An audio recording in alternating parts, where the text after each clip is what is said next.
একটা যে আমি বলতে পারি, রাজনীতি এবং দেশের অর্থনীতি এটা একদম ওতপ্রোতভাবে জড়িত, একে অপরের সম্পূরক, এমনকি আপনি বলতে পারেন একে অপরের পরিপূরক। কারণ রাজনীতি অর্থনীতিকে নিয়ন্ত্রণ করে, অর্থনীতি রাজনীতিকে পরিশীলিত করে। এখন আপনি যদি কেউ বলে যে একটা দেশে ভালো রাজনীতি ছাড়া অর্থনীতি খুব ভালো, এটা বিশ্বাসযোগ্য না, পৃথিবীতে উদাহরণ খুবই কম। আর যদি কেউ বলে যে অর্থনীতি খুব ভালো রাজনীতি খুব খারাপ, এই উদাহরণ আপনি পাবেন না। অতএব এটা দুইটাই সমান তালে চলে। অতএব প্রথমে যেটা দরকার সেটা হলো একটা দেশে যদি আপনার অর্থনীতি ভালো করতে হয় সেখানে রাজনৈতিক স্থিতিশীলতা। রাজনৈতিক স্থিতিশীলতা মানেই দেশে গণতান্ত্রিক এবং নির্বাচিত সরকার। অতএব যতক্ষণ পর্যন্ত দেশে জনগণের প্রতিনিধিত্বশীল সরকার গঠিত না হবে ততদিন পর্যন্তই এটা বিশ্বাসযোগ্য না যে আপনি পুরোপুরি রাজনৈতিক স্থিতিশীলতা পাবেন।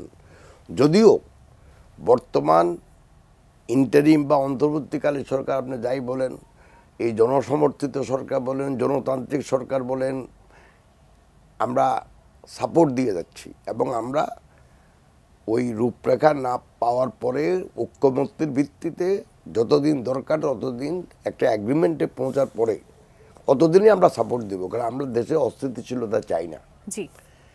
এখন অর্থনৈতিক অবস্থা যদি আপনাকে ভালো করতে হয় তাহলে এটার একমাত্র উপায় হলো রাজনৈতিক স্থিতিশীলতা এক। 2 নাম্বার হলো আপনার অর্থনৈতিক প্রবৃদ্ধি বাড়ানো। কিন্তু বর্তমান যে অবস্থা আছে যে আমরা যদি অর্থনৈতিক প্রবৃদ্ধির কথা বলি, আমার মনে হয় এবছর অনেক কমে যাবে। কালার এক্সপার্ট, জর্জ স্যাপ এবং মাইল্ড অন হ্যান্ডস টেকনোলজি সমৃদ্ধ অরিক্স ক্রিস্টাল ওয়াশ আপনার লন্ড্রি এক্সপার্ট।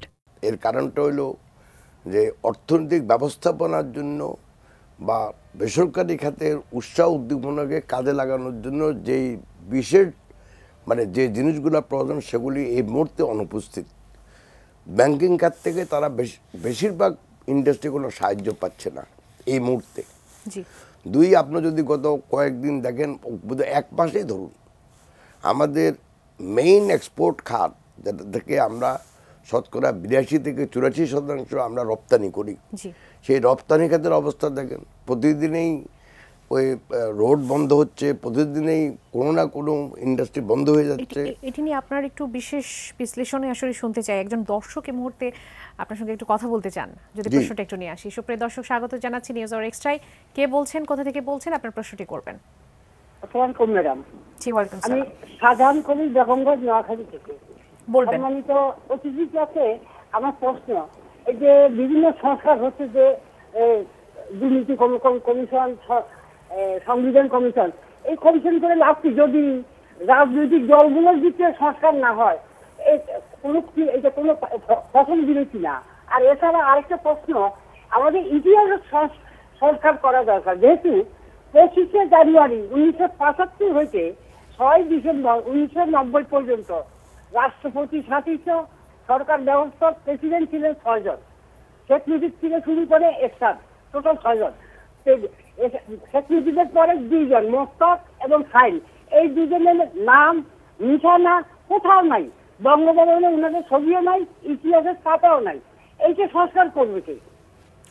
অসংখ্য ধন্যবাদ, আপনি থাকুন আমাদের সঙ্গে, আপনার প্রশ্ন উত্তরটি নিব। জনাব আব্দুল আল মিন্টু দুটি প্রশ্ন করছিলেন তিনি। রাজনীতির সংস্কারটাকে বিশেষ গুরুত্ব দিয়ে তিনি জানতে চাচ্ছিলেন যে আসলে রাজনীতির সংস্কার যদি না হয় তাহলে অন্যান্য যে সংস্কারগুলো সেগুলো কোন কাজে লাগবে, এবং ইতিহাস। উনি বলতে রাজনৈতিক সংস্কার তো হয়তো বলছে, কিন্তু উনি বলতে রাজনৈতিক দলগুলোর সংস্কার। আমি ওনার সাথে সম্পূর্ণ একমত যে রাজনৈতিক দলের সংস্কার লাগবে।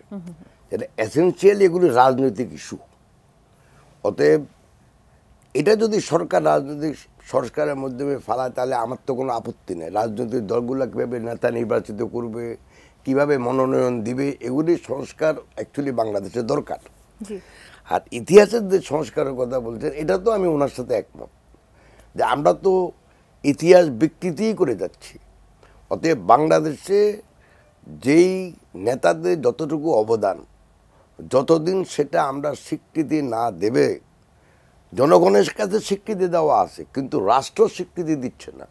রাষ্ট্র এক এক সময় এক একজনকে স্বীকৃতি দিচ্ছে, আরেকজনকে একটু ওই উনি যেটা বললো সেটাই। জি তো আমিও চাই যে যদি আমরা জাতিকে একতাবদ্ধ করতে চাই, যদি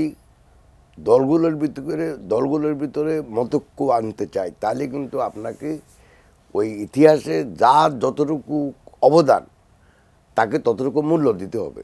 যদি সেটা না দেওয়া হয় তাহলে সবসময় আমাদের সমাজে এই যে একটা অহেতুক বিবাদ, এই যে বিরোধ, রাজনৈতিক প্রতিদ্বন্দ্বীকে রাজনৈতিক শত্রু বানানো, এগুলি কোনোদিন যাবে না। অতএব যে ভাই প্রশ্ন করছেন, ওনার দুটা ইস্যুতে আমি ওনার সাথে একমত।